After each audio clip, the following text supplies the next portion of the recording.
வணக்கம் மக்களே! நம்ம சேனல்ல தொடர்ந்து ரிவ்யூஸ் தாங்க பார்த்துக்கிட்டு இருக்கோம். அந்த வகையில இப்ப நம்ம எத பத்தின ரிவ்யூ பார்க்க போறோம் அப்படின்னா, மாயா கதையில மார்ச் 18 என்ன நடக்கப் போகுது அப்படிங்கிறத பத்தி தான் இந்த வீடியோல பார்க்க போறோம். ஸோ மறக்காம இந்த வீடியோக்கு லைக் பண்ணிக்கோங்க. நம்ம சேனல சப்ஸ்கிரைப் பண்ணிட்டு பக்கத்துல உள்ள பெல் ஐகானையும் கிளிக் பண்ணி ஆல்னு செட் பண்ணிக்கோங்க. அப்பதாங்க அடுத்த வீடியோஸ் போடும் பொழுது உங்களுக்கு நோட்டிஃபிகேஷன் வரும் பார்க்கலாம். சரி வீடியோல என்ன நடந்துச்சு அப்படிங்கிறத பத்தி நம்ம இப்ப பார்ப்போம். நம்ம மாயா சீனுவும் சேர்ந்து ஒரு பார்ட்டிக்கு போயிருக்காங்க. அந்த பார்ட்டில பத்மாவும் பார்வதியும் மாறுவேஷம் போட்டுக்கிட்டு எப்படியாவது மாயா சீனுவை பிரிக்கணும், மாயாவை அந்த பார்ட்டில அவமானப்படுத்தணும் அப்படின்னு பல திட்டம் போட்டுக்கிட்டு தான் ரெண்டு பேரும் போயிருக்காங்க. அதன்படி மிளகாப்படியை மாயா மேல கொட்டணும்னு நினைச்சாங்க, ஆனா கொட்ட முடியல. அதுக்கப்புறம் ஆஹ், ஒரு இசை நாற்காலி மியூசிக் சேர் மாதிரி ஒரு நிகழ்ச்சி நடக்குது. அதுல கடைசியா நம்ம மாயாவும் சீனும் தான் சுத்துறாங்க. அப்ப பத்மாவும் பார்வதியும் பேசிக்கிறாங்க. பத்மா, கண்டிப்பா ஏன் புள்ள அந்த மாயாவை தனியா நிக்க வச்சுட்டு அவன் தான் ஜெயிப்பான் பாரு அப்படின்னு.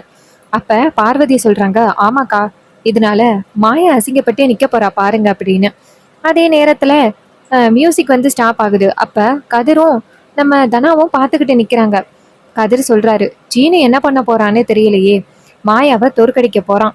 அப்ப தனா சொல்றாங்க, கதிர், அதெல்லாம் நடக்காது பாரு, மாயாக்காவை நீ என்னன்னு நினைச்ச, இன்னும் கொஞ்ச நேரத்துல என்ன நடக்க போகுது அப்படிங்கிறத நீ பார்க்க போற. அதே நேரத்துல நம்ம மாயா மியூசிக் நின்னதோட சீனு நடுவுல போய் நிக்கிறாரு. அப்ப மாயா டக்குன்னு சீனுவை தூக்க சொல்ல சீனு தூக்கிடுறாரு. இதை பார்த்ததோட பத்மாவும் பார்வதியும் ரொம்ப அதிர்ச்சி ஆகுறாங்க. அப்ப மாயா நேரா சீனுவை பார்க்க, சீனு நேரா மாயாவை பார்க்க ஒரு பாட்டு போட்டு விடுறாங்க ரெண்டு பேருக்குமே.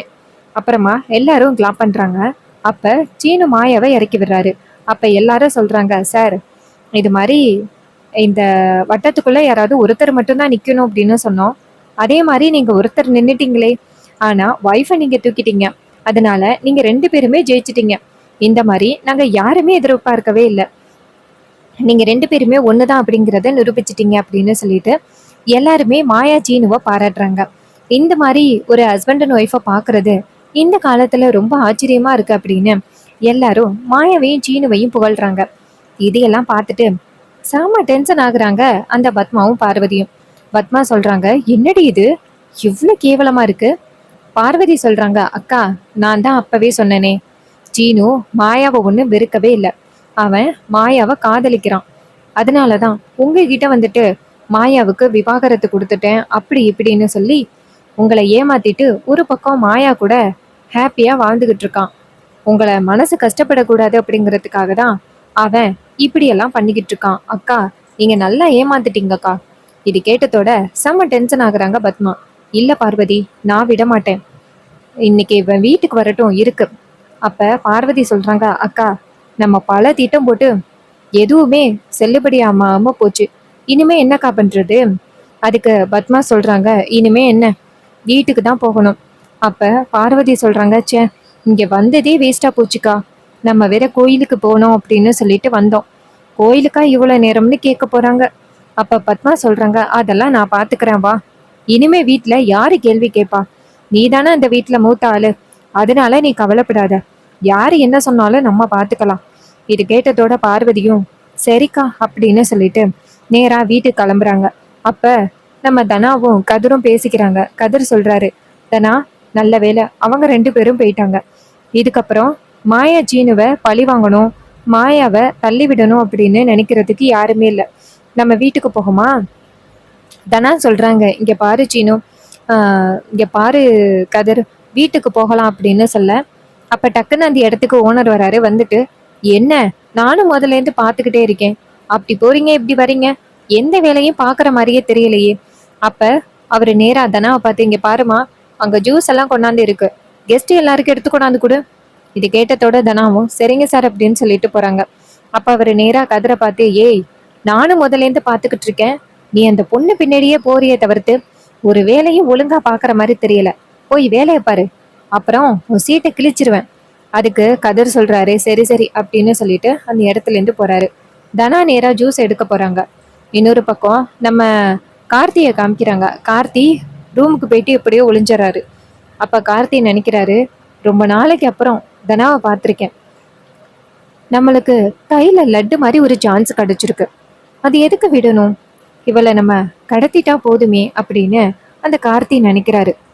அத்தைக்கு தெரிஞ்சிச்சுன்னா கண்டிப்பா திட்டுவாங்க. ஆனா இது தெரியறதுக்கு வாய்ப்பே இல்லை. நம்ம தனாவை கடத்திடுவோம் அப்படின்ட்டு கார்த்தி என்ன பண்றாருன்னா நைஸா மாடியிலேருந்து இறங்கி வராரு. முகத்துல கர்ச்சிஃப் கட்டிக்கிட்டு கையில ஒரு கட்டை வச்சிருக்காரு. தனாவை அடிச்சு நம்ம ரூமுக்கு தூக்கிட்டு போயிடலாம் அப்படின்ட்டு அந்த கார்த்தி அங்கேருந்து வராரு. அப்ப நம்ம தனா ஜூஸ் எடுத்துக்கிட்டு முன்னாடி நடந்து போகும் பொழுது டக்குன்னு கார்த்தி தனாவோட தலையில ஊங்கி அடிச்சிடுறாரு. இதனால தனா மயக்கம் மட்டும் கீழே விழுந்துடுறாங்க. அப்ப கார்த்தி டக்குன்னு தனாவை தூக்கிக்கிட்டு அவரோட ரூமுக்கு போயிடுறாரு. இன்னொரு பக்கம் கதிர் வந்து தனாவை தேடுறாரு. ஜூஸ் எடுக்க போறேன்னு சொன்னா ஆளையே காணுமே அப்படின்ட்டு போய் பார்த்தா கீழே ஜூஸ் எல்லாம் கொட்டி கிடக்கு. இதை பார்த்ததோட கதிருக்கு ரொம்ப அதிர்ச்சி. என்னடா இது, ஜூஸ் எல்லாம் கொட்டி கிடக்கு அப்படின்ட்டு தனா தனான்னு கூப்பிடுறாரு. பார்த்தா தனா எங்கேயுமே இல்லை. தனா கையில போனும் இல்லை தனாவை காண்டாக்ட் பண்றதுக்கு. அப்ப நம்ம கதிருக்கு பயம் வந்துருச்சு. ஐயோ என்னாச்சுன்னு தெரியலையே அப்படின்ட்டு கதிர் வந்து மாயா கிட்ட இதை பத்தி சொல்லுவோமான்னு பாக்குறாரு. ஆனா மாயா வந்து பாட்டில இருக்கிறதுனால போய் சொல்ல முடியாது அப்படின்ட்டு கதிர் தனாவை எங்க பார்த்தாலும் தேட ஆரம்பிக்கிறாரு. இன்னொரு பக்கம் அந்த கார்த்தி தனாவை தூக்கிட்டு போயிட்டு அவரோட ரூம்ல படுக்க வைக்கிறாரு. அப்ப கார்த்தி தனாவை பார்த்துட்டு, தனா எத்தனை நாள் என்கிட்டேருந்து தப்பிச்ச, இனிமேலும் நீ இந்த இடத்துல இருந்து தப்பிக்கவே முடியாதுரி. இனிமே நீ எனக்கு சொந்தம். அந்த கதிர் கூட சேர்ந்துக்கிட்டு நீ என்னெல்லாம் பண்ண, உன்னை நான் விடமாட்டேன்டி இன்னைக்கு அப்படின்னு கார்த்தி தனாவை பார்த்து சொல்லிக்கிட்டு இருக்காரு. அப்பன்னு பார்த்து வெளியில கதவை தட்டுற சத்தம் கேக்குது. அப்ப கார்த்தி ரொம்ப அதிர்ச்சி ஆகுறாரு. யார் அது கதவை தட்டுறது அப்படின்ட்டு. அப்ப கார்த்தி லைட்டா அந்த ஹோல் வழியா பார்க்க வெளியில மேனேஜர் தான் நின்றுகிட்டு இருக்காரு. மேனேஜரை பார்த்ததும் கார்த்தி நினைக்கிறாரு இவன் எதுக்கு இங்க வந்திருக்கான் அப்படின்ட்டு. கார்த்தி கதவை திறக்கிறாரு. மேனேஜர் நேரா கார்த்தி கிட்ட, இங்க பாருங்க சார், உங்க அத்தை தான் ஃபோன் பண்ணாங்க. இது மாதிரி இங்க ஒரு பார்ட்டி நடந்துகிட்டு இருக்கு. இந்த பார்ட்டில பிரபலமான ஜவுளி கடையில உள்ளவங்க எல்லாருமே கலந்துப்பாங்க. இந்த மாயாச்சின்னு இருக்காங்கல்ல, அவங்களும் இந்த பார்ட்டிக்கு வந்திருக்காங்க. அதனால நீங்க வெளியில வரக்கூடாது அப்படின்னு உங்க அத்தை சொன்னாங்க. இதை கேட்டதும் கார்த்தி சொல்றாரு, ஐயோ எப்பயா சொல்ற? மேனேஜர் சொல்றாரு, சாரி சார், நிறைய ஒர்க் இருந்துச்சா அதான் மறந்துட்டேன். கார்த்தி சொல்றாரு, சரி போ நான் பாத்துக்கிறேன் அப்படின்னு சொன்னதோட அவரு நேரா ரூமுக்குள்ள ஒரு பொண்ணு படுத்திருக்கிறத பாக்குறாரு. அப்ப மேனேஜர் கேக்குறாரு, சார் யாரு சார் அது? கார்த்தி சொல்றாரு, இங்க பாரு, யாரா இருந்தா உனக்கு என்ன, தேவையில்லாத வேலையை பார்க்காம போ. அப்ப மேனேஜர் சொல்றாரு, சார் நீங்க எந்த பிரச்சனையும் போகக்கூடாது அப்படின்னு மேடம் என்கிட்ட சொல்லிட்டு போயிருக்காங்க. சார் நீங்க மட்டும் இப்ப ஏதாவது ஒரு பிரச்சனையில மாட்டினீங்கன்னா அது என்னோட ஹோட்டலுக்கு தான் ரொம்ப பெரிய பிரச்சனை. அதனால சார் அந்த பொண்ணு யாரோ அவங்கள கொண்டு போய் விட்டுருங்க. இதை கேட்டதும் கார்த்தி சொல்றாரு, இங்க பாரு, அதுக்கு தான் எங்க அத்தை வந்துட்டு உனக்கு தேவையான காசெல்லாம் கொடுக்குறாங்கல்ல, தேவையில்லாம என் விஷயத்துல தலையிடாம இந்த இடத்த விட்டு போ. இதை கேட்டதோட அவர் சொல்றாரு, சார் இது உங்களுக்கு மட்டும் பிரச்சனை இல்லை சார், ஏன் ஹோட்டலுக்கு தான் பிரச்சனை வரும். அதனால தயவு செஞ்சு பிரச்சனையை வளர்க்காம அந்த பொண்ணு யாரோ அந்த பொண்ணை கொண்டு போய் விட்டுருங்க. அப்ப கார்த்தி சொல்றாரு, இங்க பாரு, என்ன பிரச்சனை வந்தாலும் நான் பாத்துக்கிறேன், உன் வேலை என்னமோ அதை மட்டும் போய் பாரு அப்படின்னு சொன்னதோட அந்த பையன் ரொம்ப அதிர்ச்சி ஆகுறாரு. என்ன இது, சார் நம்மள ஏதாவது பிரச்சனையில மாட்டி விட்டுட்டு போயிடுவாரு போலயே, நம்ம இதை பத்தி புவனேஸ்வரி மேடத்துக்கு தான் சொல்லியே ஆகணும் அப்படின்ட்டு அவர் கதவை சாத்திட்டு நேரா புவனேஸ்வரிக்கு ஃபோன் பண்றாங்க. புவனேஸ்வரி ஃபோன் அட்டன் பண்ணி, சொல்லுங்க மேனேஜர். மேனேஜர் சொல்றாரு, மேடம் ஒரு பிரச்சனை. அப்ப புவனேஸ்வரி கேக்குறாங்க, பிரச்சனையா, என்ன பிரச்சனை? அவர் சொல்றாரு, மேடம் கார்த்தி இருக்காருல்ல, அவரு ஏதோ ஒரு பொண்ணை கூட்டிட்டு வந்துட்டு ரூம்குள்ள வச்சிருக்காரு மேடம்.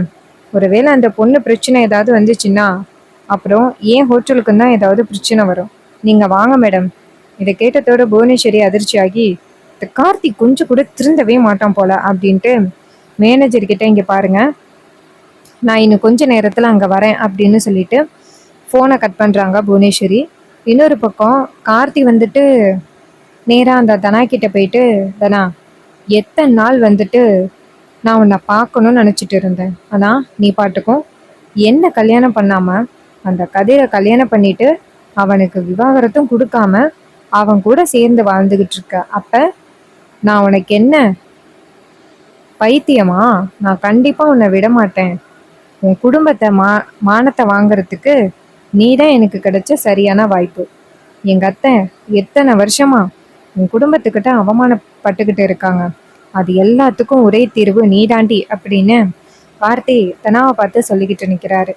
இன்னொரு பக்கம் நம்ம மாயாவும் சீனுவும் ஜெயிச்சதுனால மாயா சீனுவுக்கு வந்துட்டு பரிசு கொடுக்குறாங்க ஒன்னாவே.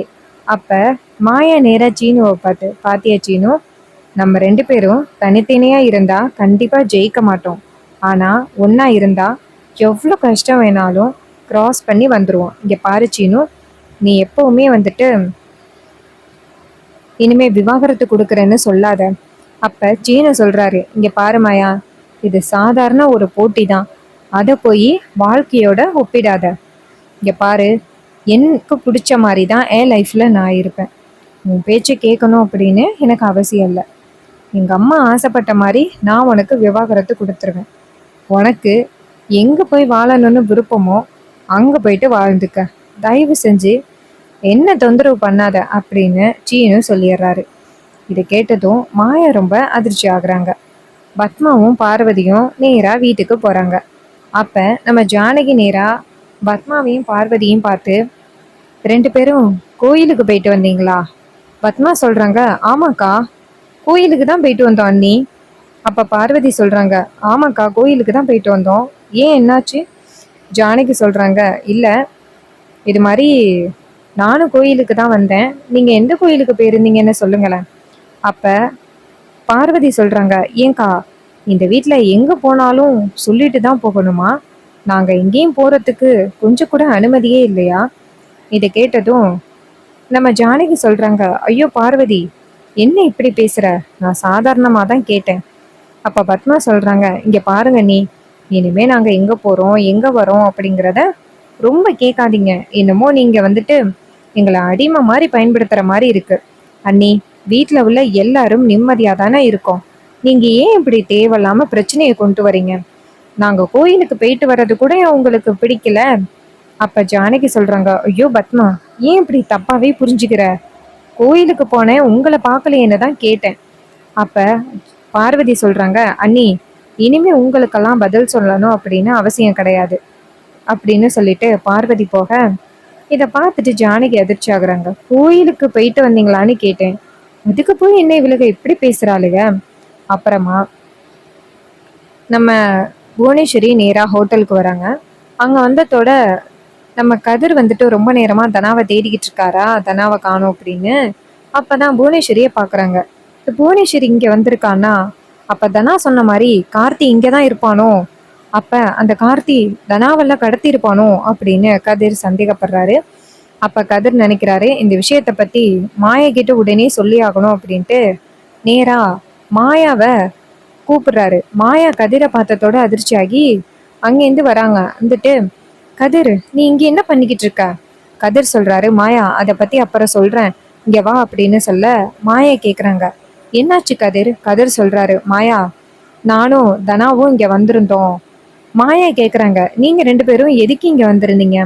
கதிர் சொல்றாரு, இங்க பத்மா சித்தியும் பார்வதியும் வந்திருந்தாங்க. உங்க 2 பேரையும் எப்படியாவது பிரிக்கணும் அப்படின்னு, உன்னை இந்த பார்ட்டியில வச்சு அவமானப்படுத்தணும் அப்படின்ட்டு 2 பேரும் வந்திருந்தாங்க. நானும் தனாவும் எப்படியோ கண்டுபிடிச்சு இங்க வந்துட்டோம். தனா இருக்கால, கொஞ்ச நேரத்துக்கு முன்னாடி கார்த்தியை பார்த்தாலாம். கார்த்தி இந்த ஹோட்டல்ல தான் இருக்கான் போல. நான் நினைச்சேன் அவ வேற யாரையாவது பார்த்திருப்பா அப்படின்னு நான் சொன்னேன். ஆனா அவ நான் கட்டாயம் கார்த்தியை தான் பார்த்தேன் அப்படின்னு ஸ்ட்ராங்கா சொன்னான். ஆனா நான் தான் அவளை நம்பல. கொஞ்ச நேரத்துக்கு முன்னாடி தனா ஜூஸ் எடுக்க போறேன்னு சொல்லிட்டு போனான். பார்த்தா அதுலேருந்து தனாவை காணோம். இதை கேட்டதோட ரொம்ப அதிர்ச்சி ஆகுறாங்க மாயா. மாயா சொல்றாங்க, கதிர், ஏன் கதிர் இந்த விஷயத்த சாதாரணமா விட்ட? நீ என்கிட்ட சொல்லியிருந்தா இன்னரும் நான் அந்த கதிர் கார்த்தியை பிடிச்சிருப்பேன்னு.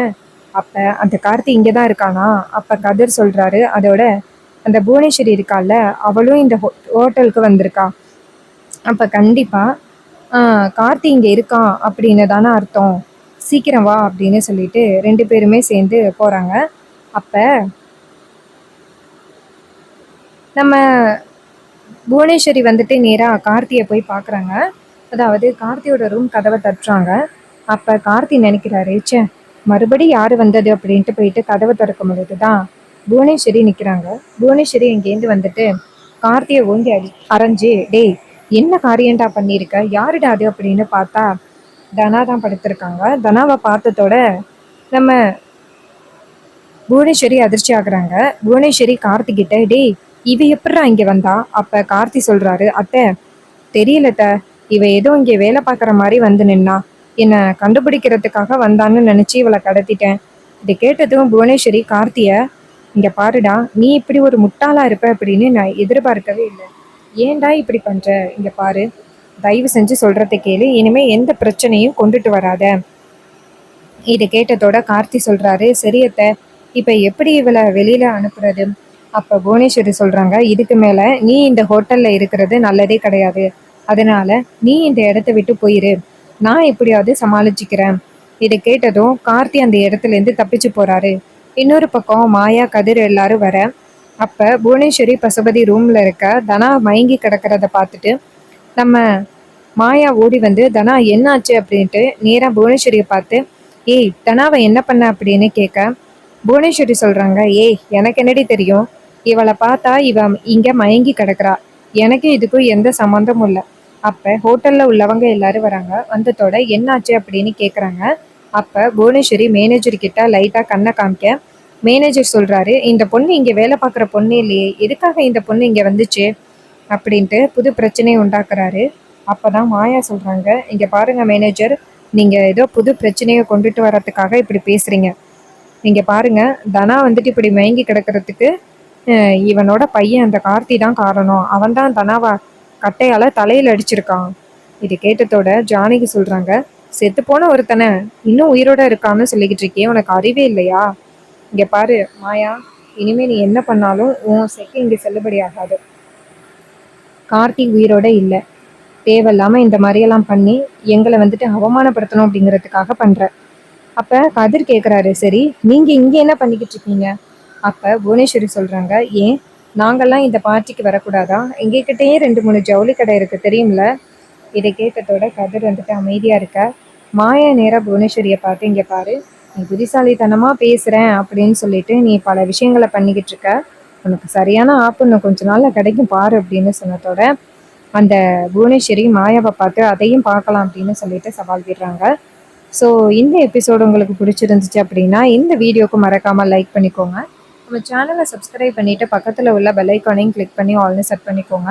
அப்போ தாங்க அடுத்த வீடியோஸ் போடும் பொழுது உங்களுக்கு நோட்டிஃபிகேஷன் வரும், பார்க்கலாம். தேங்க்ஸ் ஃபார் வாட்சிங்.